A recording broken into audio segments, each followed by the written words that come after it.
நமக்கு இறைஞானமும் முழுமை பெறும் என்ற பாடத்திட்டத்திலிருந்து பாடம் எடுக்க வந்திருப்பவர் பேராசிரியர் யுவ கவிதா அம்மா அவர்களை பற்றி ஒரு அறிமுகம்.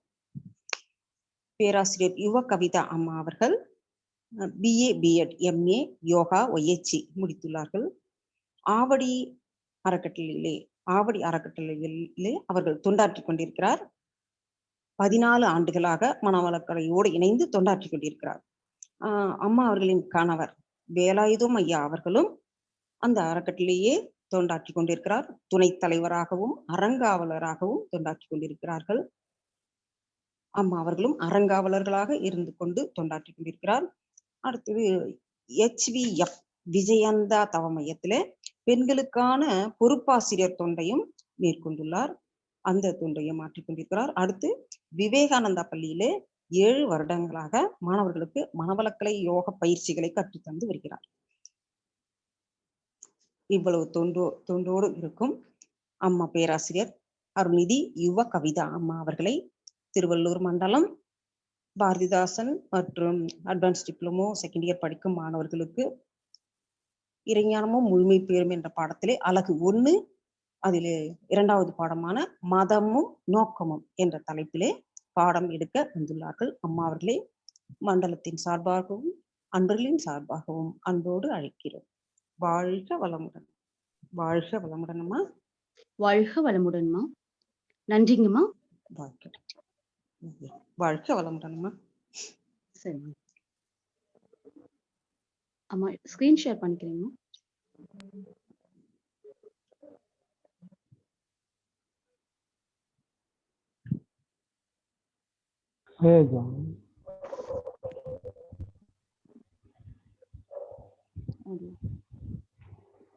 ஓகே, தெரியுதுங்கம்மா.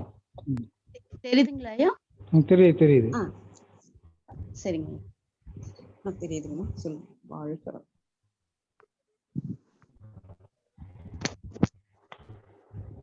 வாழ்க வையகம், வாழ்க வையகம், வாழ்க வளமுடன். குருநாமம் வாழ்க, குருவே துணை. சிந்தனையை உடல் நலத்தை சீரமைத்து உய்வித்த குருவே வாழ்க. இங்கு சூக்குமாக எழுந்தருளி இந்த நிகழ்வை நமக்கு நடத்தி தருவாராக. திருவள்ளூர் மண்டலத்தின் MSc செகண்ட் இயர் மற்றும் அட்வான்ஸ் டிப்ளமா மாணவர்களுக்கும் ஆசிரியர்களுக்கும் ஒருங்கிணைப்பாளர்களுக்கும் எனது மாலை பொழுது வணக்கங்களும் வாழ்த்துக்களும். அனைவருக்கும் வாழ்க வளமுடன். இன்னைக்கு நம்ம பாக்குற பாடப்பகுதி என்ன அப்படின்னு பார்த்தோம்னா, இறை ஞானமும் முழுமை பேரும். அதுல நம்ம பாத்தீங்கன்னா 2வது யூனிட் மதமும் நோக்கமும்ன்ற தலைப்பை தான் இன்னைக்கு நம்ம பாடப்பகுதியா எடுத்திருக்கோம். இந்த பாடப்பகுதிக்கு போறதுக்கு முன்னாடி சும்மா ஒரு 2 வார்த்தைகளை ஷேர் பண்ணிட்டு அதுக்கப்புறம் நம்ம பாடப்பகுதிக்கு போயிடலாம்னு நினைக்கிறேன். அது என்ன அப்படின்னு பார்த்தோம்னா, ஃபர்ஸ்ட் ஆஃப் ஆல் நம்ம மாணவர்களுக்காக இருக்கும்போது என்னுடைய ஆசிரியர் எனக்கு சொன்ன விஷயத்த உங்க கூட நான் ஷேர் பண்ணிட்டு நான் பாடப்பகுதிக்கு போகலான்னு இருக்கேன். எப்போதுமே இந்த ஒரு பாடத்தை நம்ம படிக்கும்போது நம்ம யூஸ்வலா என்ன பண்றது உண்டுன்னா, எதெல்லாம் ஈஸியா இருக்கோ அந்த பாடத்தை முதல்ல எடுத்து படிச்சிருவோம். கஷ்டமான பாடப்பகுதின்னு நம்ம நினைச்சிட்டு அதை என்ன பண்ணுவோம், லாஸ்ட் எக்ஸாம் டைம்ல படிச்சுக்கலாம்னு விட்டுடுவோம். அது மாதிரி இல்லாம எப்போதுமே ஒரு பாட புத்தகத்தை எடுத்தோம்னா முதல் பாடம்க்கும் 2வது பாடத்துக்கும் பாத்தீங்கன்னா ஒரு லிங்க் இருக்கும், அதுல கண்டினியூஷன் இருக்கும். சோ அப்போ முதல் பாடத்தை முழுசா நம்ம படிக்கும் போதுதான் அடுத்த பாடத்திற்கான அந்த லிங்க் அதுலயே இருக்கும். அப்போ 2வது பாடம் படிக்கும் போது நம்மளுக்கு ரொம்ப நல்லா புரிஞ்சிடும். அப்போ எந்த பாடத்தை நம்ம படிக்கும் போதும் 1, 2, 3 அந்த வரிசைப்படியே நம்ம படிக்கணும். இப்போ நம்ம படிக்கிற பாடம் பாத்தீங்கன்னா உள்ளுணர்வு கல்வி.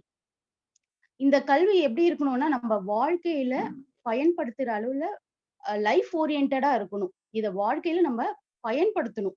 அதுக்கான கல்விகளை தான் இன்னைக்கு நம்ம படிச்சுட்டு இருக்கோம். அப்படிப்பட்ட அந்த கல்வி எப்படி இருக்கணும்னா, நம்ம சொல்றத அப்படியே உள்வாங்கி விஷுவலா நீங்க அதை இமேஜின் பண்ணி அது ஒரு ஸ்டோரி மாதிரி நம்மளுடைய கருமையத்துல பதிய வச்சுக்கணும். அப்படி நீங்க பண்ணும்போது என்ன ஆகும்னா, எக்ஸாம் டைம்ல எந்த பதட்டமே இல்லாம அந்த ஸ்டோரி அப்படியே ஒரு ஃப்ளோவா அப்படியே கொட்டும். நம்ம அழகா அதை எழுதியிருக்கலாங்க. அடுத்தது இன்னொரு ஒரே ஒரு விஷயம் தான். என்னன்னா, நம்ம படிக்கும்போது எந்த ஃப்ரீக்வன்சில நம்ம படிக்கிறோமோ, அதே ஃப்ரீக்வன்சில எழுதுனாதான் அது ஒரு ஃப்ளோவா அப்படியே வரும். அப்படி இல்லாம நம்ப பிரெயின் பார்த்தீங்கன்னா, ஒரு நேரத்துல ஒரு வேலைய மட்டும் தான் செய்தா, அத சிறப்பா நம்பளால எழுத முடியும். அத ஒரே டைம்ல 2 வேலைய, ஒரு வேள படிக்கும்போது பாட்டு கேட்டுட்டோ, இல்ல வேற யோசிச்சுட்டோ, இல்ல கைகளையோ, கால்களையோ ஆட்டிட்டோ, அத மாரி ஒரு படிக்கிற பழக்கம் நம்மளுக்கு இருந்தால், அத நம்ம மாற்றிக்கொள்ளலாம். ஏன்னா படிக்கும்போது, அத மட்டும் நம்ம படிக்கும்போது என்ன ஆகும்னா, அதே ஃப்ரீக்வன்சில எக்ஸாம் டைம்ல நம்ம எழுதும்போது என்ன ஆகும்னா, அது ஒரு ஃப்ளோவா அப்படியே வரும். அப்படி இல்லன்னா என்ன ஆகும்னா, நடுவுல சில வார்த்தைகள் நம்மளுக்கு ஞாபகம் வராது. அப்ப என்ன ஆகும்னா, கொஞ்சம் தாமதமாகும். எழுதுறதுக்கு சில வார்த்தைகள் கனெக்ட் பண்ணா தான் ஒரு ஃப்ளோவா நம்மளால கம்ப்ளீட் பண்ண முடியும் அந்த ஆன்ஸர. சோ அத மாதிரி நம்ம படிக்கும்போது, இன்னும் நல்லா எக்ஸாம் நம்ம அட்டெண்ட் பண்றதுக்கு ரொம்ப ரொம்ப இந்த டிப்ஸ் வந்து உங்களுக்கு கண்டிப்பா உதவியா இருக்கும்னு நான் நினைக்கிறேன். ரொம்ப நன்றி. வாழ்க வளமுடன். அடுத்ததாக நம்ம பாடப்பகுதிக்கு நம்ம போயிடலாம். இன்று நம்ம வந்து பார்க்கிறது இறை ஞானமும் முழுமை பேரும் என்ற பாட புத்தகத்த படிக்க போறோங்க. அப்போ இறை ஞானமும் முழுமை பேரும் என்ற அந்த தலைப்ப நல்ல மனசுல உள்வாங்கி, அதுல ஒரு தெளிவு நம்மளுக்கு வேணும். அப்படி பார்த்தோம்னா, இறை இது எல்லாருக்குமே தெரிஞ்ச விஷயம் தான். இதுக்கு முன்னாடி பார்த்தீங்கன்னா, ராதா பிரகாஷ் ஐயா அறிமுக வகுப்புல ரொம்ப அழகா இந்த புக்ல என்னெல்லாம் இருக்குதோ, அத அழகா வரிசைப்படுத்தி அழகா உங்களுக்கு எடுத்துரைச்சாங்க. அது நல்லா உங்களுக்கு புரிஞ்சிருக்கும் என்று நான் நம்புறேன். அத பார்த்தீங்கன்னா, நேத்து ஜம்புலிங்கம் ஐயா ரொம்ப ரொம்ப சிறப்பா நம்மளுக்கு அந்த வேதாத்திரியத்தில் இறைநிலையின் விளக்கம் ரொம்ப அழகா சொன்னாங்க. அதுவும் உங்க மனசுல நல்லா ஆழமா பதிஞ்சிருக்கும். திரும்ப திரும்ப கேட்ட விஷயத்த திரும்ப திரும்ப சொல்லும்போது, அது இன்னும் நல்லா நம்மளுடைய கருமையத்துல பதிவாயிடும். நீங்க அத எப்போ நீங்க வெளிப்படுத்தணும்னு நினைக்கும்போது, அது ஒரு ஃப்ளோவா உங்களுக்கு வந்துகிட்டே இருக்குங்க. அந்த விதத்துல இந்த இறை ஞானம்னா என்ன? முழுமை பேறுனா என்ன? இந்த பாட புத்தகத்துல என்ன இருக்கு? அத மாரி நம்ம தெரிஞ்சுக்கிட்டு இத வந்து அடுத்தது நம்ம படிக்கலாங்க. அப்போ இறை ஞானம்னா என்ன? இறை கூட்டல் ஞானம். இறை ஞானம். இறை என்பது இறைந்து கிடப்பது. அது எங்கும் நீக்கமற நிறைந்து கிடப்பது. அது எதுன்னா அந்த சுத்த வெளிதாங்க. அப்போ அந்த சுத்த வெளிதான் இறை. அப்போ ஞானம் என்பது என்ன அப்படின்னு பார்த்தோம்னா, அறிவை அறிந்த தெளிவு நிலை. இந்த சுத்தவெளி பற்றியும், அந்த தன்மையை பற்றியும், அதன் இயக்கங்களை பற்றியும், அந்த விண்களை பற்றியும் ஒரு உணர்வு பூர்வமாக தெளிந்து உணர்வதுதான் பாத்தீங்கன்னா, இந்த இறைஞானம். இந்த புத்தகத்துல இந்த இறையை பற்றிய ஞானத்த தான் உங்களுக்கு பாட பகுதியா இங்க குடுத்திருக்காங்க. அப்போ அந்த இறையை உணர்வதற்கான ஒரு கருவி தான் பாத்தீங்கன்னா, ஒவ்வொரு பாடமும் நம்மளுக்கு வடிவமைச்சிருக்காங்கங்க. அடுத்தது முழுமை பேரும் பார்த்தோம்னா, முழுமை பேருனா என்ன? அதையும் நம்ம உணர்ந்துக்கணும். அப்போ முழுமை பேருனா முழுமையிலே எல்லாமே இருக்கு. அது ஒரு முழுமையான ஒரு விஷயம். அப்போ இறைநிலையின் எப்போ முழுமை அடையும்னு பார்த்தீங்கன்னா, இறைநிலையின் அந்த தன்மை பார்த்தீங்கன்னா, அதோட பேரறிவு மனிதனிடம் நேச்சுரலாவே இருக்குங்க. இயற்கையாகவே அது ஒரு அமைப்பாகவும், ஒரு அறிவாகவும், ஒரு மனமாகவும் பார்த்தீங்கன்னா, இருந்துட்டு தாங்க இருக்கு. அது இயக்கமாக நம்மள்ட்ட இருந்துகிட்டே இருக்கு. அப்போ நம்மிடம் உள்ள இந்த கலங்கங்கள போக்கி, நம்முடைய கருமையத்தை தூய்மை செய்தால், அந்த முழுமை பேறு நம்மளால அடைய முடியும். அதற்கான வழிமுறைகள தான் இந்த பாடத்திட்டத்துல நம்மளுக்கு குடுத்திருக்காங்க. அப்போ இந்த இறை ஞானமும், இந்த முழுமை பேரும் பார்த்தீங்கன்னா, அந்த தலைப்ப நம்ம முழுமையா தெளிவாக உணர்ந்து கொள்ளும்போது, அது உள்ள இருக்க பாடத்த நம்பளால ஈஸியா புரிஞ்சு கொள்ள முடியும். அத நோக்குன பயணத்துல தான் 2வது யூனிட் வந்து நம்ம என்ன பார்க்கிறோம்னா, மதமும் நோக்கமும் என்ற தலைப்பு நம்மளுக்கு குடுத்திருக்காங்கங்க. அப்போ மதம்னா என்ன? ஃபர்ஸ்ட் மதம்னா என்ன அப்டின்ட்டு நம்ம வந்து ஒரு ஒரு தெளிவுக்கு வந்துடலாம். அப்போ சாமிஜி ஒரு சின்ன கவியில அழகா சொல்லியிருக்காங்க. "உடல், பொருள், அறிவு, உலகம் அறிந்தோன் சொன்ன உடை, எண்ணம், வாழ்க்கை ஒழுக்கங்களே மதம்." அப்படின்னு சொல்றாங்க. அதோட அர்த்தம் பார்த்தீங்கன்னா, உடலாக, பொருளாக, அறிவாக, உலகங்களாக இருப்பது எதுன்னா, இறைநிலையின் தன்மாற்ற நிலைகளே. அத வந்து இத உணர்ந்த பல ஞானிகள், ரிஷிகள், முனிவர்கள், சித்தர்கள் எல்லாருமே என்ன பண்ணாங்க, இத உணர்ந்துட்டாங்க. ஏன்னா இந்த உலகத்துல இருக்க தோற்றப் பொருட்கள் அனைத்துமே இறைநிலையாகத்தான் இருக்குது அப்படின்றத உணர்ந்த அந்த ஞானிகள், அது எல்லாருக்குமே அது போய் சேரணும் இல்லையா? பாமர மக்களுக்கும் போணும். அறிவில முழுமை பெறாதவங்க, அதாவது படிப்பறிவு இல்லாதவர்களுக்கு, இவங்க எல்லாருமே இந்த இறைநிலை உணரணும். அதற்காக என்ன பண்ணியிருக்காங்க பார்த்தீங்கன்னா, அவங்க அந்த நிலையில இருந்து அறிவாக, மனம் அலையாக அப்படின்றத உணர்ந்து, வாழ்வின் அந்த நோக்கம் என்னன்னு பார்த்தீங்கன்னா, இறைநிலையை உணர்வதுதாங்க. அப்போ இந்த இறைநிலையை உணர்வதற்காக சில நெறிமுறைகளும், ஒழுக்க பழக்கங்களையும் தான் என்ன சொல்றாங்க அப்படின்னு பார்த்தோம்னா, மதம் என்ற பெயரால முன்னோர்கள் நமக்கு வடிவமைச்சு கொடுத்திருக்காங்கங்க. அப்போ மதம்னா என்ன? ஒரு சிம்பிளா நம்ம தெரிஞ்சுக்க வேண்டிய விஷயம் என்னன்னா, மதம் என்னவோ அது ஒரு வாழ்க்கை முறை, வாழ்க்கை நெறிமுறைன்னு சொல்லலாம். அது மட்டும் இல்ல, ஒரு ஒழுக்க பழக்கம்னு நம்ம சொல்லலாங்க.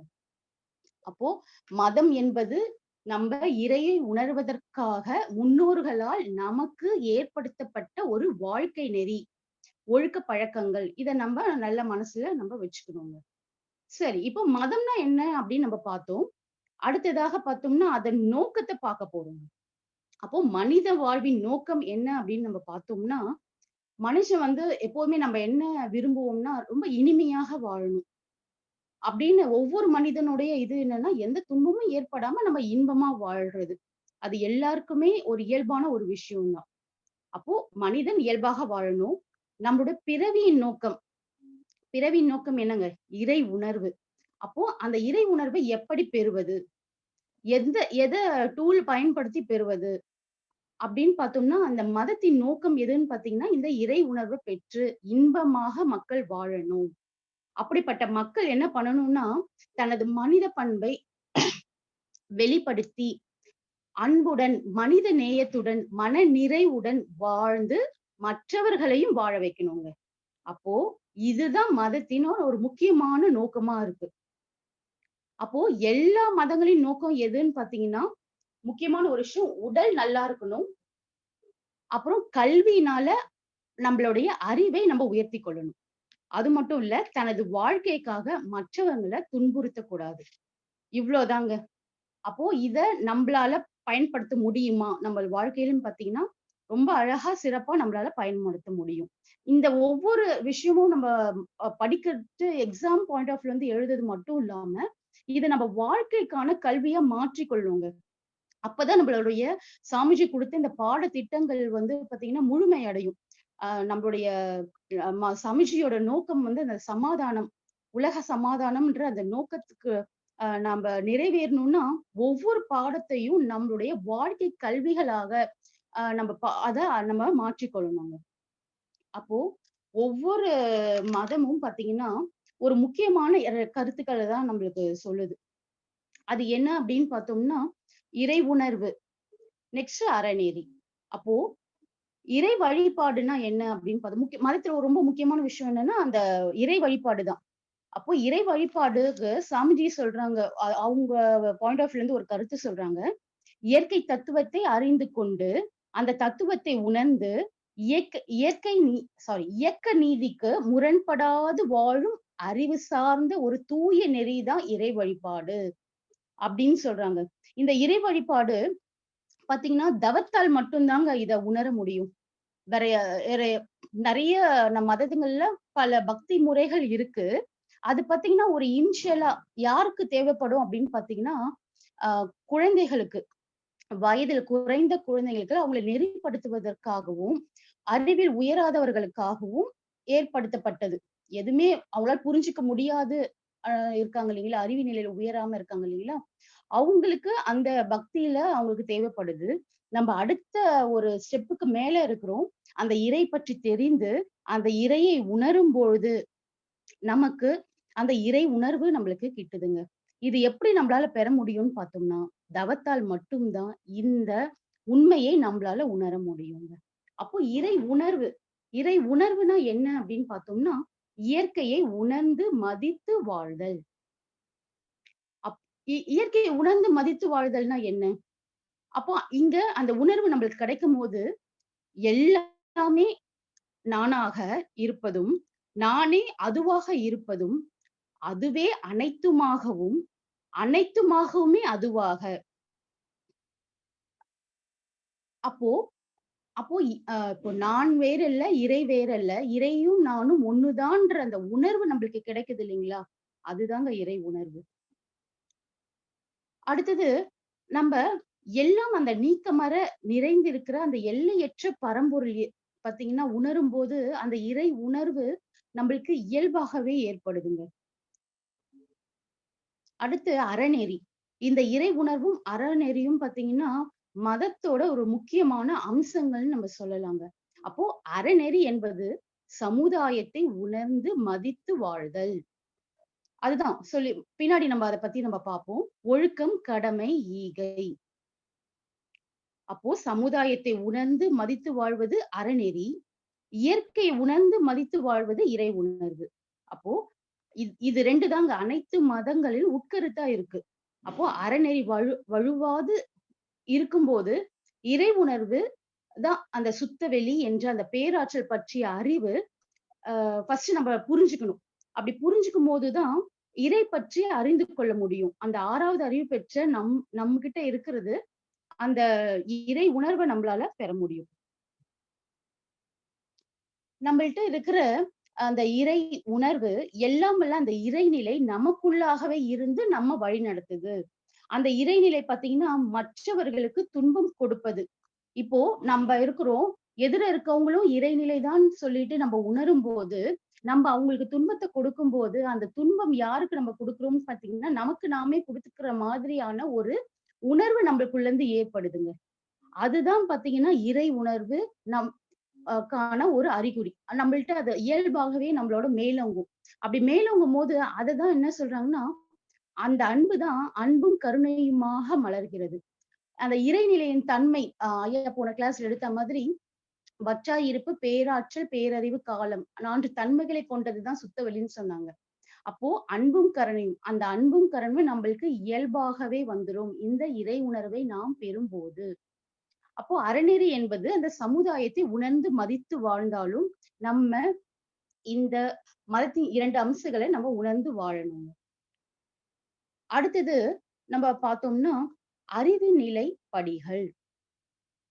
அப்ப அறிவுனா என்ன அப்படின்னு நம்ம அறிவு என்பது ஒண்ணும் இல்லைங்க. அறிந்து கொள்வது அறிவு. அப்போ அத எந்தெந்த நிலையில அறியப்படுது? முதல்ல அத நம்ம தெரிஞ்சுக்கணும்.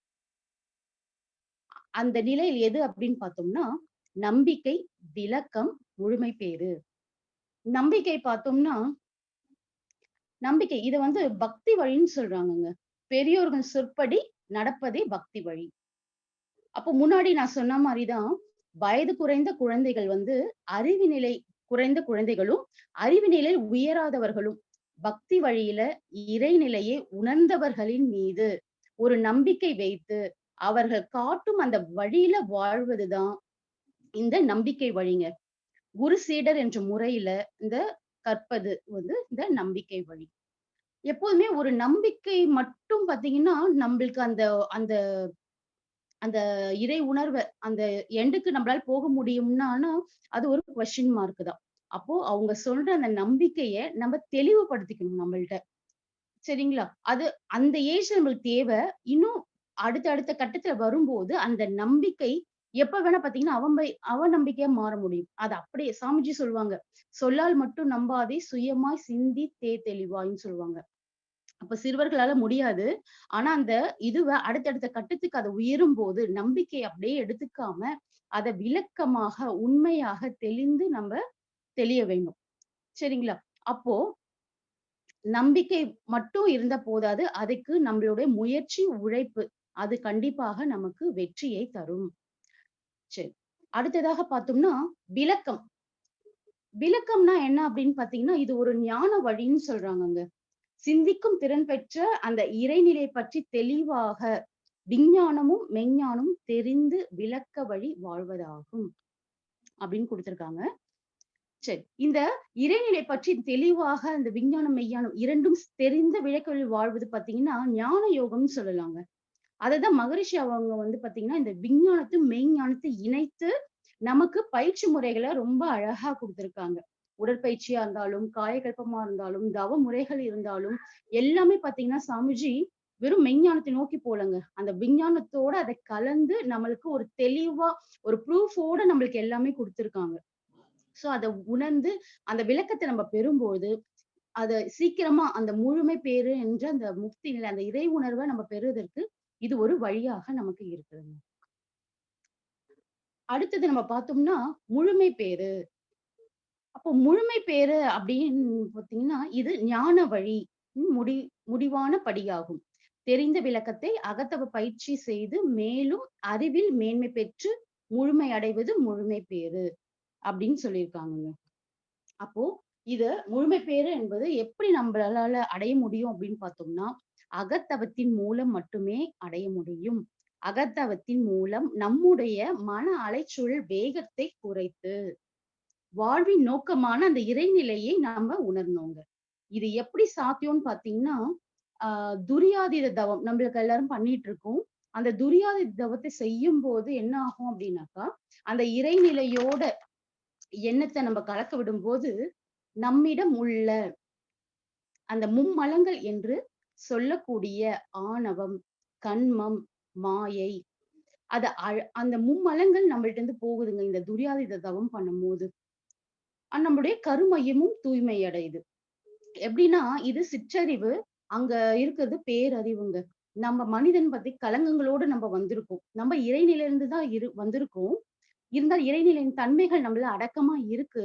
இருந்தாலுமே அந்த இறைநிலை தன்மையோட சேர்ந்து கலங்கங்களும் வந்ததுனால நம்ம மனிதனா இருக்கிறோம். இப்போ நம்ம துரியாதீதம் பண்ணும்போது அந்த இறைநிலையின் தன்மைன்னு பாத்தீங்கன்னா அன்பும் கருணையும்.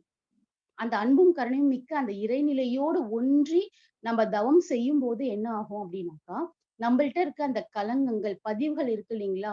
அந்த பதிவுகளை அங்க போயிட்டு நம்ம இப்போ வந்து பயிற்சிகள் தான். நம்ம தவம் பண்றது என்னன்னா, பயிற்சி பண்ணிட்டு இருக்கோங்க. அங்க போயிட்டு வந்து பயிற்சி பண்றோம். அப்படி பண்ணும்போது நம்மள்ட்ட இருக்க அந்த கலங்கங்கள் அங்க கரைஞ்சிடும்.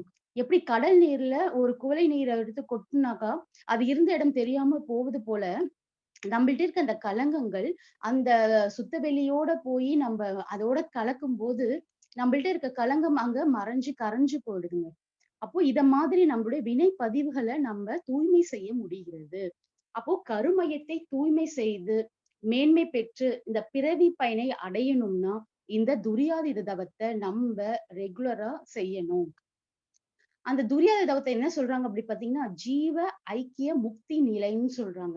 துரியாதீதம் தான் வீடு பேருங்க. அது வந்து நம்மளுக்கு சாமிஜி பைபாஸ் பண்ணி கொடுத்துருக்காங்கங்க. எல்லாமே சாமிஜி பாத்தீங்கன்னா ஒரு ஈஸியா நம்மளுக்கு கையில கொடுத்துட்டாங்க. அத நம்ம கரெக்டா நம்ம அத பயிற்சி முறைகளை மட்டும் செஞ்சா போதும். இத வந்து நம்ம ஈஸியா அத அடையறதுக்கு ஒரு வழிமுறைகளை சாமிஜி அழகா நம்மளுக்கு கொடுத்திருக்காங்க. டெய்லி மாணவர்களாக நம்ம என்ன செய்யணும் அப்படின்னாக்கா, இந்த 2 ஆண்டு படிப்புல நீங்க ரெகுலரா காலையில எழுந்து உடற்பயிற்சி, தவங்கள், அகத்தாய்வுகள் இது என்னெல்லாம் உங்களுக்கு கிளாஸ் எடுக்கிறாங்களோ அதை அப்படியே அப்ளை பண்ணி வரும்போது இது வாழ்நாள் முழுவதும் அப்படியே உங்களுக்கு அந்த பழக்கம் அப்படியே பழகிடும். அது ஒரு அடிக்ஷனா மாறி போயிடும். அது இயல்பாகவே உங்களுக்கு வந்துடுங்க. அப்போ இத நம்ம ரெகுலரா இந்த தவ முறைகளை ரெகுலரா பண்ணணும். சாமிஜி அந்த முழுமை பேரு அடையணுறதுக்கு ரொம்ப அழகா ஒரு கவிகள் சொல்லியிருப்பாங்க. அந்த இறைநிலையோடு எண்ணத்தை கலக்க விட்டு ஏற்படும் ஒரு அமைதி நிலையிலே விழிப்பாய் நிற்க. நிறைநிலையே தானாக உணர்வதாகும். நித்தம் நித்தம் உயிர் உடலில் இயங்கும் மட்டும் உறைந்து உறைந்து இந்நிலையில் பழகிக்கொள்ள உலக இன்பங்களிலே அளவு கிட்டும். கரை நீங்கி அறிவு மெய்ப்பொருளாய் நிற்கும். கரைந்து போம் தன்முனைப்பு காணும் தெய்வம். இந்த பாடல்ல ரொம்ப அழகா அந்த இறைநிலையோட நம்ம எண்ணத்தை கலக்க விடும்போது அங்க என்ன ஒரு அமைதி நிலை நம்மளுக்கு ஏற்படுது. அந்த அமைதி நிலை நம்ம எப்படி இருக்கணுங்க? விழிப்பாய் இருக்கணும். அப்படி நிற்கும்போது அந்த நிலை, அந்த இறை நிலை வந்து நிறைநிலையே தானாக நம்மளால அது உணர முடியும். இந்த உடம்புல உயிர் இருக்கிற மட்டும் அதை உறைஞ்சு உறைஞ்சு நம்ம பழகி கொள்ளும்போது நம்ம உலக இன்பங்களை நம்மளுக்கு அளவு கிட்டுது. கரை நீங்கி அறிவு மெய்ப்பொருள் நிற்கும். நம்மள்ட்ட இருக்க அந்த தன்முனைப்பு எல்லாம் கரைஞ்சு போயிடும் அப்படின்ட்டு இந்த பாடல்ல ரொம்ப அழகா நம்மளுக்கு சாமிஜி எடுத்து வச்சிருக்காங்க. அடுத்து நம்ம பார்த்தோம்னா இந்த இந்த இதுல பாத்தீங்கன்னா நம்மள்ட்ட சில வினை பதிவுகள் இருக்கு. வினைக்கடல் தீர வழிகள் தவம் அறம். தவம் என்பது உளப்பயிற்சி, அறம் என்பது முயற்சி அண்ட் செயல். அப்போ இந்த வினைக்கடலை தீர்க்கணும். அப்போ வினைகள்னா நம்ம என்ன வினைகளோட வந்திருக்கோம்? சில பதிவுகளோட வந்திருக்கோம். அதுதான் சொல்றாங்க 3 வகையான பதிவுகள். சஞ்சீத கர்மம், பிராராப்த கர்மம், ஆகாமிய கர்மம். சஞ்சீதம் என்பது நம்மளுடைய கருத்தொடர நம்மளுக்கு வந்த பதிவுகள்னு சொல்றாங்க. பிராராப்தம் என்பது 3 முதல் இன்று வரை நாம் செய்த செயல்கள், பதிந்த பதிவுகள் அனைத்துமே பிராராப்த கர்மம்னு சொல்றாங்க. ஆகாமியம் என்பது இந்த சஞ்சீதமும் பிராரார்த்தமும் ஒன்று சேரும்போது ஒரு புகுவினையாக ஏற்படுறது ஆகாமிய கர்மம். இப்போ இந்த 3 கர்மங்கள் இருக்கு. இந்த துரியாதீத தவம் செய்யும் பொழுது நம்மளிடம் உள்ள அந்த சஞ்சீத கர்மங்கள் நம்மளால போக்கிக் கொள்ள முடியும். சஞ்சீதம் மட்டுமே போகுமான்னு பாத்தீங்கன்னா, இந்த 3 வகையான வினைகளையும் நம்மளால கழிக்க முடியும். இந்த வினையை கழித்தால் மட்டுமே நம்மளால அந்த வீடு பேறு என்ற அந்த முழுமை நிலையை நம்மளால அடைய முடியும். இப்போ வினைக்கடல் தீர வழிகள். அதுல ஔவையார் சொல்றாங்க, தவம் அறம் மேற்றுணையாமே அப்படின்னு சொல்றாங்க. அப்ப என்னன்னா ஒண்ணும் இல்லைங்க, இந்த தவமும் அறமும் நம்ம வீடு பேர் அடைவது, இந்த வினைகளை போக்குவதற்கு இது 2மே சேர்ந்து நம்ம பயன்படுத்தினா மட்டும்தான் நம்மளோட வினையை கழிக்க முடியும்னு சொல்றாங்க. அடுத்ததாக திருமந்திரத்துல திளைக்கும் வினைக்கடல் தீர்வுறு தோணி இளைப்பினை நீக்கும் இருவழியுண்டு கிளைக்கும் தனக்கும் அக்கேடில் புகழோன் விளைக்கும் தவம் அரும் மேற்றுணையாமே. இதுல என்ன சொல்றாங்க அப்படின்னு பாத்தீங்கன்னா, வாழ்க்கை என்ற அந்த பயணத்துல வினைகள் கழியணும்னா இந்த தவமும் அறமும் செய்தால் மட்டும்தான் நம்ம இந்த வினைப்பதிவுகளை நம்மளிருந்து கழிக்க முடியும். இததான் எல்லாமே எல்லாமே எதை பத்தி சொல்லியிருக்காங்கன்னா, இந்த தவம் அறத்தை பத்தி தான் நிறைய எடுத்து உரைச்சிருக்காங்க. அப்போ நம்ம வாழ்க்கையில இந்த தவத்தையும் தவத்தோட கூடிய அற செயல்களையும் நம்ம செய்யும் பொழுது நம்மள்ட்ட இருக்கிற பதிவுகளை நம்மளால கழித்துக் கொள்ள முடியும். சரிங்களா? அடுத்ததாக பாத்தீங்கன்னா, இந்த தவம் மன அழைச்சல் வேகத்தை பத்தி சொல்லும் போது, அதுக்கு முன்னாடி எதுல நம்மளுக்கு இது பாத்தீங்கன்னா, தவத்தை பத்தி நம்ம பாக்கலாங்க. தவத்தை பார்த்துட்டு அதுக்கப்புறம் சரி. அப்போ தவம்னா என்ன அப்படின்னு பாத்தீங்கன்னா, தவம் என்பது தூங்காமல் தூங்குவது. அதாவது கண்ணை மூடி ஆல்பாவுக்கு நல்லா போகணும். அங்க ஒரு தூக்கமான ஒரு நிலை ஏற்படும். ஆனா அங்க என்ன விழிப்பாய் நிற்கணும். அப்படி இருக்கும்போது என்ன ஆகும்னா, நம்மளுடைய மன அழைச்சல் குறைந்து மனதுக்கு ஒரு அமைதி கிடைக்கும். அப்போ தவத்தினால மனசுக்கு என்னெல்லாம் கிடைக்கும் அப்படின்னு நம்ம பார்த்தோம்னா, நம்மளுடைய மனதிற்கு ஓர்மை, கூர்மை, சீர்மை, நேர்மை அது போன்ற ஒரு தன்மைகள் நமக்கு கிடைக்குதுங்க. அப்போ ஓர்மைனா என்ன அப்படின்னு பார்த்தோம்னா, மனம் ஒரே இடத்துல நிலைத்து இருப்பது பார்த்தீங்கன்னா ஓர்மைன்னு சொல்லலாம். அப்போ அந்த ஓர்மையினால நம்மளுக்கு என்ன கிடைக்குதுன்னா, நம்ம அறிவுக்கு ஒரு கூர்மை ஏற்படுதுங்க. அப்படி செயலாற்றணும் அப்படின்னு பார்த்தோம்னா, ஒரு நேர்மையான முறை நம்மளுக்கு தானாகவே இயல்பாகவே உண்டாகுது. அப்போ எல்லா ஒழுக்கங்களும் அமைந்திருப்பது எதுன்னு பார்த்தீங்கன்னா சீர்மை. அப்போ தவத்தை செய்யும் போது நமக்கு இயல்பாகவே இந்த 4 தன்மைகள் நம்மளுக்குள்ளாக வந்துடுது. அப்போ தவம் செய்யும் போது நம்மளுடைய புலனியக்கம் எப்படி இருக்கும்னு பாத்தீங்கன்னா தானாகவே குறைஞ்சிடும். கொஞ்சம் கொஞ்சமா குறையும் போது நேச்சுரலாவே என்ன ஆகும்னா, நம்மளோட உயிராற்றல் பாத்தீங்கன்னா செலவு கொஞ்சம் கொஞ்சமா நம்மளுக்கு குறைஞ்சி நம்மளுடைய ஆற்றல் சேமிக்கும். நம்ம ஆற்றல் நம்மள்ட்ட இருந்து சேவ் ஆகும் போது என்ன ஆகும்னா, நம்மளுக்குள்ள ஒரு தன்னம்பிக்கை நம்மளுக்கு ஏற்படும். அப்போ இந்த தவ பயிற்சினால சில நல்ல ஒரு 5 குணங்களும் நம்மளுக்கு ஏற்படுதுங்க. அது என்ன பார்த்தோம்னா, நுண்மான் நுழைப்புலன், பெருந்தகைமை, ஏற்புத்தன்மை, இணக்கத்தன்மை, படைப்பு திறன். அப்போ இது மாதிரி 5 வகையான அந்த குணநலன்கள் நம்மளுக்கு கிடைக்குது. அப்போ முதல்ல நம்ம பார்த்தோம்னா நுண்மான் நுழைப்புலன்னு சொல்லலாம். அப்போ நுண்மான் நுழைப்புலன்னா என்ன அப்படின்னா, நுணுகிய அறிவு, நுணுக்கமான அறிவு. நம்ம மனசு பாத்தீங்கன்னா எந்த பொருளை பத்தி நம்ம யோசிக்கும் போதும் ஒரு செயலை செய்யும் பொழுதும் அந்த செயலுக்கான நுணுகிய அறிவு நம்மளுக்கு இயல்பாகவே ஏற்படுங்க. அதை பேர் ஒரு மதிநுட்பம் கூட நம்ம சொல்லலாம். அப்போ நம்ம இந்த தவங்களை ரெகுலரா நம்ம பண்ணும்போது நம்மளுடைய அறிவு நுண்மான் நுழைப்புலன் நம்மளுக்கு இயல்பாக ஏற்படுது. நம்மளோட மதிநுட்பம் மெமரி பவர் நம்மளுக்கு ரொம்ப இன்க்ரீஸ் ஆகுது. அடுத்ததாக பார்த்தோம்னா பெருந்தகைமைன்னு சொல்றாங்க. அந்த பெருந்தகைமைனா என்ன அப்படின்னு பாத்தீங்கன்னா, இந்த அதாவது எல்லா உயிரினங்களும் இறைநிலையின் தோற்றம் அப்படின்ற அந்த உணர்வு நம்மளுக்கு தானாகவே நம்மளுக்கு வந்துரும். அந்த தன்மையை தான் பெருந்தகமைன்னு சொல்றாங்க. அடுத்ததாக நம்ம பார்த்தோம் என்ன சொன்னோம்னா, ஏற்பு தன்மைன்னு சொன்னோம் இல்லைங்களா? அப்போ அந்த ஏற்பு தன்மை என்ன அப்படின்னு பார்த்தோம்னா, ஏற்பு சக்தி. எவ்வளவு அந்த ஏற்கும் திறன் என்ன அப்படின்னு பார்த்தா, இங்க இருக்கிறது நம்ம எல்லாமே இறைநிலைதான்ற அந்த மன விரிவு நம்மளுக்கு ஏற்படுங்க. இப்போ நம்மள்ட்ட வந்து ஒரு குறுகிய நிலை இருக்கும். என்னன்னா, நான் பெரியவங்க, நீ பெரியவங்க. அது மாரி ஒரு குறுகிய வட்டத்துக்குள்ள தான் நம்ம இருக்கிறோம். இத மாரி தவங்கள் செய்ய செய்ய என்ன ஆகும் அப்டின்னாக்கா, நம்மளோட மனம் வந்து விரியும். நல்லா ப்ராட் மைண்டா ஆகுங்க.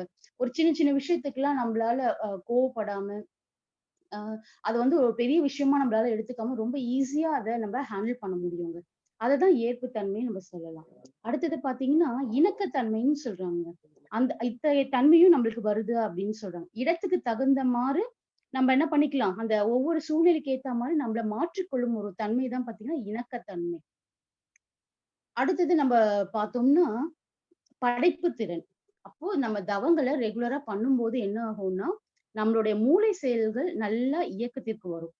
அப்போ நம்மளுடைய பிரெயின்ல பார்த்தீங்கன்னா, 2 பக்கங்கள் இருக்கு. வலமூளை, இடது மூளை. 2 பக்கமும் பார்த்தீங்கன்னா, எல்லாருக்குமே மேக்ஸிமம் பார்த்தீங்கன்னா, ஒரு சைடோ இல்ல வலது பக்கமோ, இல்ல இடது பக்கம் தான் ரொம்ப செயல்ல இருக்கும். நம்மளுடைய தவங்கள ரெகுலரா நம்ம பண்ணும்போது என்ன ஆகும்னா, நம்மளோட மூளை செல்கள் முழுவதும் அங்க இருக்க செல்கள் வந்து இயக்கத்திற்கு வரும்.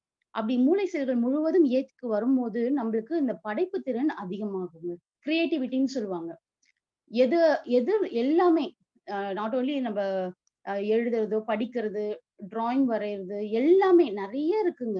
அது எல்லாமே நம்மளுக்கு வரணும்னா, இந்த தவங்கள நம்ம நல்லா பண்ணும்போது, நம்மளுடைய மூளை செயல்கள் நல்லா இயக்கத்துக்கு வரும். இது வந்து படிப்பு திறன்னா நம்ம அதிகரிச்சுக்க முடியும். இப்போ நம்மளோட மன அலைச்சூழல நம்ம பார்க்கலாங்க. இப்போ முதல்ல என்ன சொல்லியிருக்காங்க? பீட்டா அலை பத்தி சொல்லியிருக்காங்க. 14-40 அலைச்சூழல் வினாடி அப்படின்னு குடுத்திருக்காங்க. அடுத்தது பார்த்தீங்கன்னா, ஆல்ஃபா அலை 8லேருந்து 13 அலைச்சூழல் வினாடி. தீட்டா அலை வந்து 4லேருந்து 7 அலைச்சூழல் வினாடி.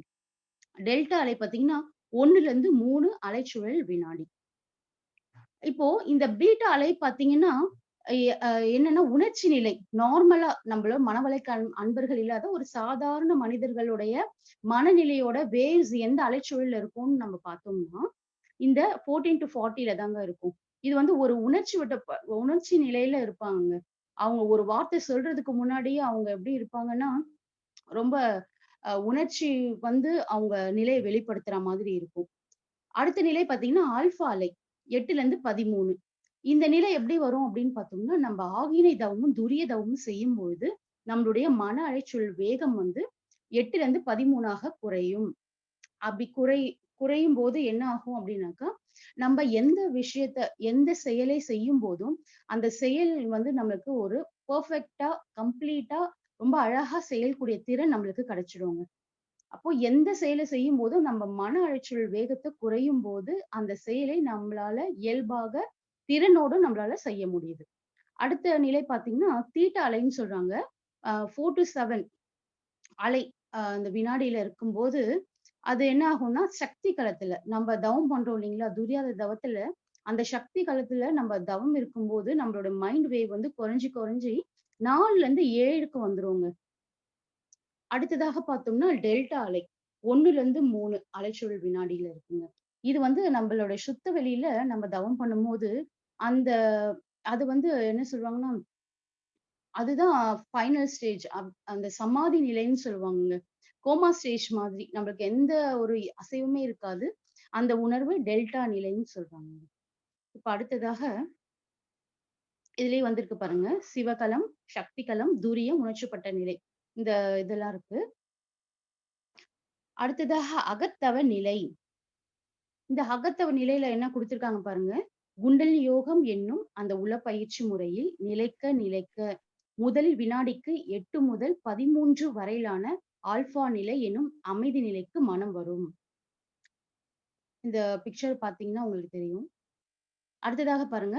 இன்னும் இத்தகைய தியான முறையில் ஆழ்ந்து செல்லும் தகுதி பெறும்போது, வினாடிக்கு 1 முதல் 3 வரையிலான டெல்டா அலை என்ற நிலை நமக்கு கிட்டுது.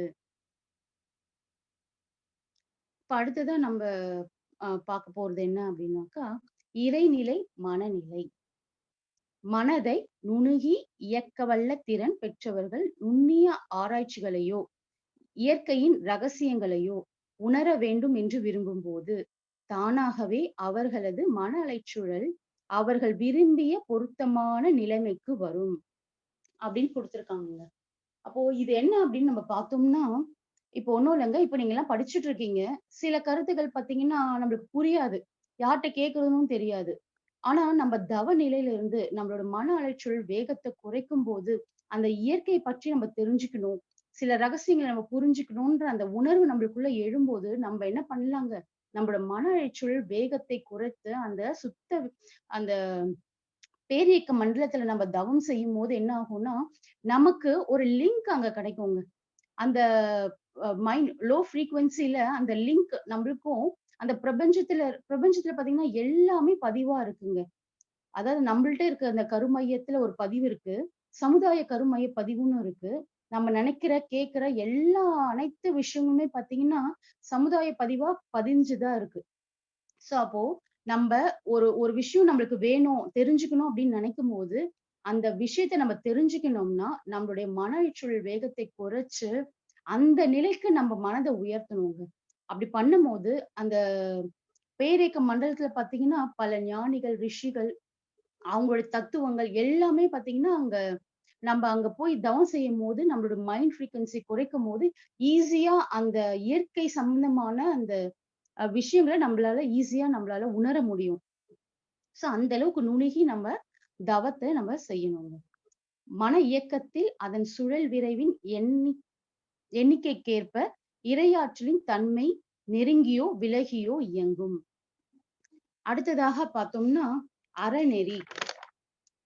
இப்போ நம்ம அறநெறிய பத்தி நம்ம பார்க்க போறோம். இது எல்லாருக்குமே தெரிஞ்ச விஷயம் தாங்க. திரும்ப திரும்ப அத கேட்கும்போது, அது அழகா நம்மளுடைய மனசுல நல்லா பதிவா இருக்கும். அத எழுதும்போது உங்களுக்கு ரொம்ப ஈஸியா இருக்கும்.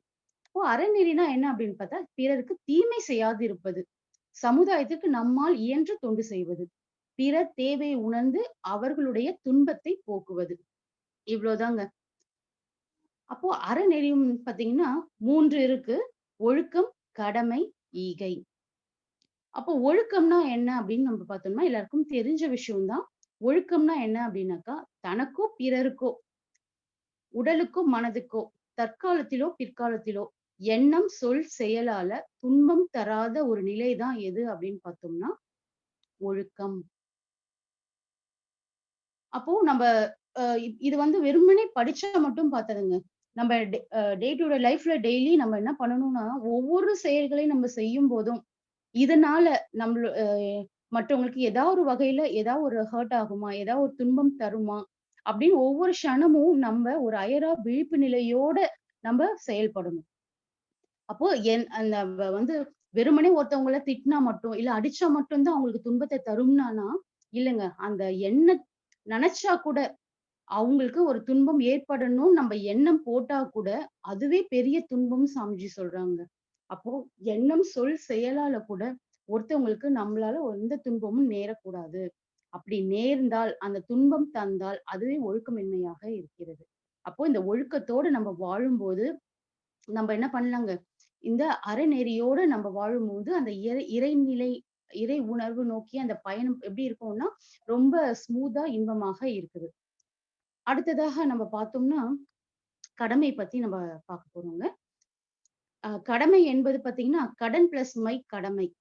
அதுல 2 வகையான கடமை இருக்கு. ஒண்ணு என்ன சொல்றாங்க அப்படின்னு பார்த்தீங்கன்னா, தவணை டியூன்னு சொல்றாங்க. அது என்னன்னா சமுதாயத்திற்கு நம்ம பெற்ற கடன். அடுத்தது பார்த்தீங்கன்னா, சமுதாயத்திற்கு நாம் திருப்பி கொடுக்க வேண்டிய கடமை டியூட்டின்னு சொல்றாங்கங்க. இது 2த்துக்குமே கொஞ்சம் வித்தியாசம் இருக்கு. இது என்ன அப்படின்னு நம்ம பார்த்தோம்னா, இந்த கடமையில நம்ம ஒவ்வொருவரும் பார்த்தீங்கன்னா, சமுதாயத்துல இருந்து நெறைய விஷயங்கள் நம்ம அனுபவிச்சுட்டு இருக்கோம். இப்போ இயற்கையே நம்ம பார்த்தோம்னா, நம்ம ஒரு ஒரு மனிதன் பார்த்தீங்கன்னா, தான், சமுதாயம், இயற்கை இந்த 3 இணைப்புல தான் நம்ம வாழ்ந்துட்டு இருக்கோம். அப்போ ஒவ்வொரு தனி மனிதனும் தனியாக வாழ முடியுமான்னா, கண்டிப்பா முடியாது. அப்போ இந்த இயற்கை நம்மளுக்கு என்ன குடுக்குது? நீர், வெளிச்சம் குடுக்குது, காற்று. இது எல்லாமே பார்த்தீங்கன்னா, நம்ம உருவாக்கணும்னா இல்ல. இப்போ ஒரு வெயில் அடிக்குது, சில பேருக்கு தான் குடுக்குதா? இல்ல. அப்போ எல்லாமே இந்த இயற்கை பார்த்தீங்கன்னா, எல்லாருக்குமே சமமாக அதோட வேலைய ரொம்ப அழகாக அ இயற்கை நீரைப்படி அது நம்மளுக்கு அழிச்சுட்டே இருக்குங்க. அப்போ அந்த இயற்கையையும் நம்ம மதிச்சு நம்ம வாழணுங்க. அப்போ இயற்கையும் நமக்கு நெறைய விஷயங்கள நமக்கு செஞ்சுட்டு இருக்கு. அப்போ அந்த இயற்கையை மதித்தும் நம்ம வாழ வேண்டியதும் நம்மளோட கடமையா இருக்கு.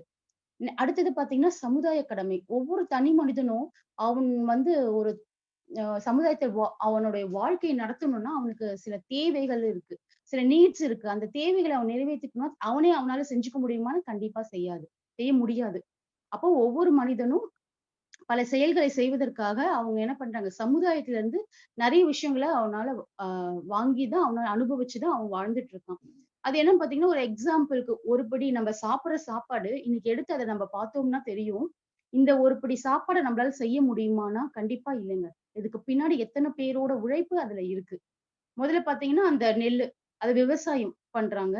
அந்த விவசாயியோட அந்த நெல்ல பயிரிட்டு அத வந்து 6 மாதம் அத ரொம்ப ஒரு குழந்தை போல அத பாதுகாத்து, அத கொண்டு போய் ஒரு ஃபேக்டரியில குடுத்து, அது ஃபேக்டரியிலருந்து இன்னொருத்தர் அத கொண்டு வந்து லாரி மூலமா டிரான்ஸ்போர்ட் பண்ணி கடைக்கு கொண்டு வந்து, அந்த கடையிலருந்து கொண்டு வந்து நம்ம வாங்குறதுக்கு பார்த்தீங்கன்னா, இவ்ளோ பேரு நம்ம ஒரு பிடி சாதம் சாப்பிடுறதுக்கு, இத்தன பேரோட உழைப்பு நம்மளுக்கு தேவைப்படுதுங்க. அப்போ சமுதாயத்துல நம்ம குடுக்க வேண்டிய கடன் இருக்கா இல்லீங்களா? நம்மளே யோசிச்சு பார்க்கணும். அப்போ ஒவ்வொரு பிடி சாப்பாடும் சாப்பிடும்போதும் நம்ம யோசிக்கணும் என்னன்னா, இந்த ஒரு பிடி சாப்பாடு நம்ம வேஸ்ட் பண்ணாம இருக்கணும். அது மட்டும் இல்ல, இந்த சமுதாயல இத்தன பேரோட உழைப்பு இருக்குது. இந்த ஒரு பிடி உணவுல. அப்போ அந்த சமுதாயத்திற்கு நம்மளால என்ன செய்ய முடியும்? அ எப்படி நம்மளால திருப்பி குடுக்க முடியும்? இதுதான் சொல்றாங்க. அந்த கடன எப்படி அடைக்கலாம் அப்படின்னு பார்த்தீங்கன்னா, அ "ஒரு பிடி உணவில் உலக ஒற்றுமை கண்டிடு. உழைப்பால் பதில் உலகிற்கு தந்திடு." அப்படின்னு நம்ம அருட்தந்தை அவர்கள் சொல்லியிருக்காங்கங்க. அப்போ நம்மளால ஏதோ ஒரு வகையில இப்போ நம்ப இந்த மாசம் அதாவது என்னால எதுவுமே செய்ய முடியல.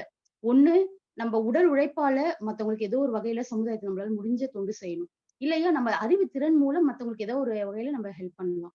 அல்லது தொண்டு செய்து நம்மளால ஹெல்ப் பண்ணலாம். இது 3 வகையில ஏதாவது ஒரு விதத்துல நம்மளுடைய கடன திருப்பி செலுத்தணுங்க. அப்படி செலுத்தும்போது தான் நம்ப என்ன சொல்றது? அந்த இறைநிலை நோக்கின பயணத்துக்கு முழுமை அடைய முடியுங்க. இல்லன்னா நம்மள்ட்ட அந்த பதிவுகள் பார்த்தீங்கன்னா, அப்படியே தான் இருக்கும். அப்போ இத நம்ப எப்படி செய்யணும்னா, ரொம்ப திறம்பட யோசிச்சு, நம்ம சமுதாயத்திற்கு நம்பளால முடிஞ்ச இது செய்யணும். இப்போ நம்ப இதுல தொண்டு செஞ்சுட்டு இருக்கோம். அ எல்லாராலும் எல்லாமே செய்ய முடியாது. என்ன அப்படின்னு நம்ம பார்த்தோம்னா, ஒருத்தரால பார்த்தீங்கன்னா, ரொம்ப ஹார்ட் ஒர்க் பண்ண முடியாது. வெளிய போய் சர்வீஸ் பண்ண முடியாது. ஆனா அவங்களால என்ன முடியும்னு பார்த்தீங்கன்னா, உடல் உழைக்க மு அ சாரி பொருள் உதவி செய்ய முடியும். அதாவது இல்லாதவர்களுக்கு நம்மளால முடிஞ்ச இல்ல ஏதோ ஒரு ட்ரஸ்ட்க்கு போய் பொருள் உதவி செய்ய முடியும். ஃபார் எக்ஸாம்பிள் தான் சொல்றேன். இது மாரி நெறைய இருக்கு. இல்ல அறிவுத்திறன். சரி என்னால உடல் உழைப்பு இதெல்லாம் செய்ய முடியாது. ஆனா நான் கற்ற அந்த கல்விய மத்தவங்களுக்கு என்னால குடுத்து அத வந்து நம்ப ஹெல்ப் பண்ண முடியும். அப்படின்ற பட்சத்துல நம்ம அறிவு கொண்டு அவங்களுக்கு என்ன பண்ணிக்கலாங்க, நம்ம உதவி செய்ய முடியும். அடுத்ததாக தொண்டுன்னு சொல்லும்போது பார்த்தீங்கன்னா, தொண்டு என்பது நம்ம கொண்டு வந்த வினை. தொண்டு செய்தால் போகும் அப்படின்னு சொல்றாங்க. அப்போ தொண்டு செய்ய தொண்டு செய்யறதுல வந்து ரொம்ப பெரிய விஷயம் என்னன்னா, நம்மளோட வினை பதிவுகள கழிக்கிறது. தொண்டு செய்து ரொம்ப நம்மளோட கடமை. இருந்தாலுமே நம்பள்ட்ட இருக்கிற அந்த பதிவுகள போக்குவரத்துக்கு ரொம்ப, ரொம்ப முக்கியமான ஒரு டூல் எதுன்னு பார்த்தீங்கன்னா, இந்த தொண்டு தாங்க. மாணவர்களாகிய நீங்க என்ன பண்ணலாம்னா, நல்லா படிச்சுட்டு, அத இன்னொரு அடுத்த உங்களுக்கு வந்து உங்களுடைய அந்த அறிவாற்றல் வந்து அவங்களுக்கும் பயன்படணும். அப்படி இருக்கும்போது, அது இன்னும் சிறப்பாகும். உங்களுக்குள்ளேயும் அந்த மன நிறைவு ஏற்படும். மன நிறைவோட ஒரு பெரிய பொருள் பார்த்தீங்கன்னா, வேற எதுவுமே இருக்காதுங்க. இந்த தொண்டு செய்யும்போது உங்களுக்கு கிடைக்கிற அந்த மன நிறைவும், அமைதியும் பார்த்தீங்கன்னா, எவ்ளோ நகை வாங்குனாலும், எந்த பொருள் வாங்குனாலும், அந்த மகிழ்ச்சி ஒரு க்ஷணத்துல நம்மளுக்கு மறைஞ்சு போயிடும். ஆனா, நீங்க அந்த தொண்டு செய்யும்போது என்ன ஆகும்னா, வாழ்க்கையில அந்த மன நிறைவோட, அமைதியோட வாழ்நாள் முழுதும் நீடித்திருக்கும். அந்த அந்த அமைதியும், அந்த உணர்வும் பார்த்தீங்கன்னா, நீடித்து நிலைத்து இருக்கும். ஆனா சில இன்பங்கள் வந்து ரொம்ப சிற்றின்பம். ஒரு பொருள் வாங்குனோம்னா அந்த க்ஷணத்திலேயே அந்த அந்த இன்பம் நம்மள்ட்ட மறைஞ்சு போயிடும். ஆனா இத மாரி எல்லாம் தொண்டு செய்யும்போது என்ன ஆகும் அப்படின்னு பார்த்தீங்கன்னா, அந்த இன்ப நிலை நம்மளுக்கு நீடித்த நிலையாக இருக்கும். சரி. அடுத்ததாக நம்ம பார்த்தோம்னா, ஈகை. ஈகை பத்தி நம்ம சொல்லியிருக்காங்க. பிற துன்பத்தை போக்குவது ஈகை. கைப்பொருள் இல்லாதவர் உடல் ஆற்றலைக் கொண்டு உதவலாம். அறிவைக் கொண்டு வாழ்த்துவது ஈகை. அப்போ இல்லாதவங்களுக்கு நம்மளால முடிஞ்ச அந்த உதவிகளை செய்தல், அதை ஈகைன்னு சொல்றாங்க. அடுத்ததாக திருவள்ளுவர், ஈதல் இசைப்பட வாழ்தல் அதுவல்லது ஊதியம் இல்லை உயிருக்கு. இல்வாழ்வான் என்பான் இயல்புடைய மூவர்க்கும் நல்லாற்றின் நின்ற துணை. அப்போ அந்த இல்வாழ்வான் பத்தி நம்ம பார்த்தோம்னா, அந்த திருவள்ளுவர் ரொம்ப அழகா சொல்லியிருக்காங்க.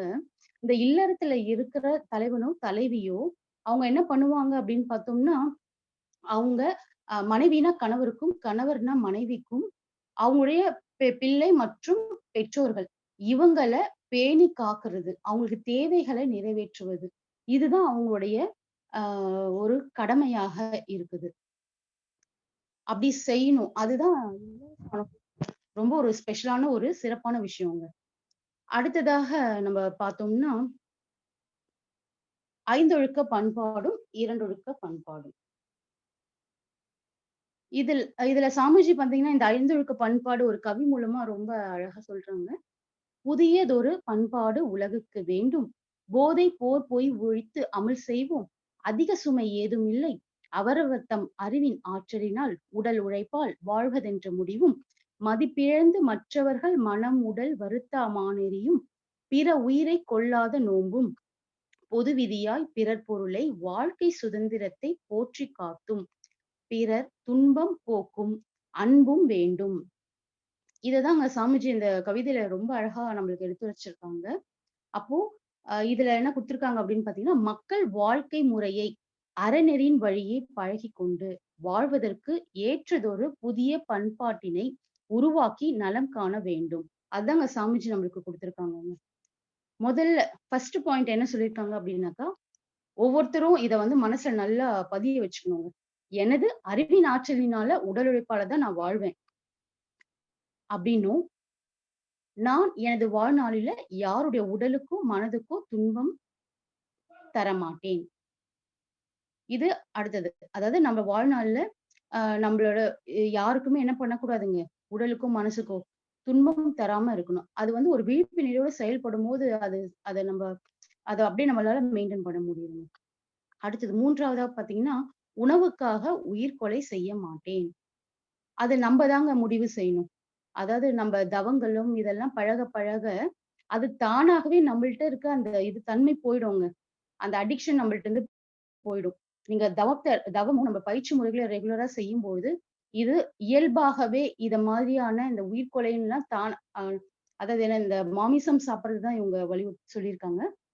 அது வந்து தானாவே நம்மள்ட்ட இருந்து மறைஞ்சு போடும். நம்ம உடம்புக்கு அது தேவையில்ல. நம்ம மனசுக்கு அது தேவையில்லன்றது நம்மள்ட்ட இருந்து தானாவே அது போயிடுதுங்க. அடுத்தது பாத்தீங்கன்னா, பிறர் பொருளை வாழ்க்கை சுதந்திரத்தை போற்றி காப்பேன். அப்போ எல்லாமே எப்படி இருக்கணும் அப்படின்னு சொல்றாங்கன்னா, எந்த பொருளையும் வாழ்க்கை சுதந்திரத்தை நம்ம போற்றி காக்கணும்.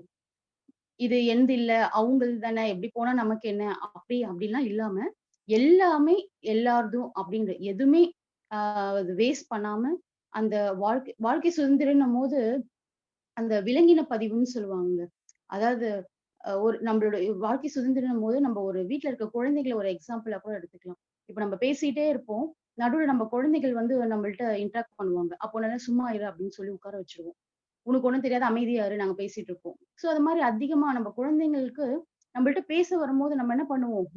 நம்மளோட ஆதிக்கத்த பயன்படுத்தி அவங்கள அந்த விஷயத்த செய்ய விடாம சும்மா இரு, சும்மா இருன்னு சொல்லிட்டு அவங்கள இது பண்றோம். அது கூட பார்த்தீங்கன்னா, அவங்களோட சுதந்திரத்த நம்ம வந்து அ குறைக்கிறது தான் நம்ம சொல்ல முடியும்.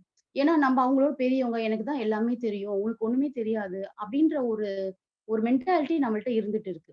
சோ அத நம்ம மாற்றி எல்லாருக்குமே எல்லா வாய்ப்பும் குடுத்து, அவங்களுக்கும் பேசுறதுக்காக, வாழ்றதுக்கு எல்லா உரிமையும் எல்லாருக்கும் இருக்கு. அந்த சுதந்திரத்த நம்ம எல்லாருக்குமே அளிக்கணுங்க. அடுத்தது பார்த்தீங்கன்னா, துன்பப்படுபவர்களுக்கு என்னால ஆன உதவிகளை செய்வேன். அப்போ நம்ம கண் எதிர யார் எது துன்பப்பட்டாலும், முடிஞ்ச வரைக்கும் நம்மளால சென்று அவங்களுக்கு நம்ம உதவிகளை செய்யணுங்க. அடுத்தது சாமிஜி சொல்றாங்க, இந்த 5 செய்ய முடியலன்னா கூட பரவால்ல. அட்லீஸ்ட் இந்த 2 டெய்லி நம்ம தவத்துல சொல்லிக்கிட்டே இருக்கோங்க. நான் எனது வாழ்நாளில் யாருடைய உடலுக்கும், மனதுக்கும் துன்பம் தரமாட்டேன். துன்பப்படும் உயிர்களுக்கு என்னால் முடிந்த உதவிகளை செய்வேன். இத மட்டும் டெய்லி தவம் பண்ணும்போது, இந்த இரண்டொழுக்க பண்பாட ரெகுலரா சொல்றோம். இத ரெகுலரா சொல்லி சொல்லி என்ன ஆகும்னா, அது அப்படியே நம்மளோட ஆழ் மனசுல பதிவுகளா ஆயிடுதுங்க. அதுவே நம்மளே நினைச்சாலுமே அதான செயலுக்கு வராது. அப்போ இத நம்ம வாழ்க்கையில பயன்படுத்தினாலே போதும். இந்த என்ன சொல்றது? இந்த இறை உணர்வு, இந்த இறைநிலை பற்றிய உணர்வ ஈஸியா நம்மளால உணர முடியும். அந்த இறைநிலை நோக்குன பயணத்துல நம்மளால வெற்றி கொள்ள முடியுங்க. இந்த 2 ஒடுக்கு பண்பாட நம்ம அனைவருமே நம்ம பயன்படுத்தி, வாழ்க்கையில இந்த இறைநிலை என்னும் உணர்வை நம்ம பெறணுங்க. வாழ்க வளமுடன். இத்தோடு என்னுடைய உரையை நான் நிறைவு செய்கிறேன். இதை கேட்ட அனைத்து மாணவர்களுக்கும், ஆசிரியர்களுக்கும், ஒருங்கிணைப்பாளருக்கும் எனது மனமார்ந்த நன்றிகளை தெரிவித்துக் கொள்கிறேன். அனைவருக்கும் வாழ்க வளமுடன்.